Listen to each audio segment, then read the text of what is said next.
Mohamed, un jeune homme originaire du Mali, rêvait d'une vie meilleure en Europe, loin des difficultés économiques et des conflits qui frappaient son pays. Comme beaucoup d'autres, il n'avait pas d'autre choix que de quitter sa famille, espérant trouver une opportunité dans un pays plus prospère. Après avoir économisé de l'argent pendant plusieurs années, Mohamed a entrepris un voyage dangereux vers le nord, traversant plusieurs pays d'Afrique de l'Ouest. Il a rejoint un groupe de migrants qui cherchaient à traverser la Méditerranée depuis les côtes libyennes, un des points de départ les plus risqués pour les traversées clandestines.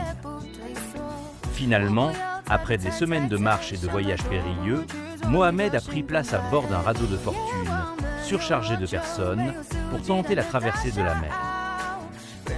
Multiples dangers, la chaleur accablante du désert, les violences des passeurs et la menace constante de la noyade. Lors de cette traversée, le groupe a été intercepté par un bateau de secours d'une ONG européenne. L'opération de sauvetage a été un moment décisif dans son parcours, bien qu'il ait survécu à l'une des traversées les plus périlleuses. Mohamed a été confronté à un nouvel ensemble de défis. L'incertitude sur son avenir en Europe, l'isolement et les longues procédures administratives.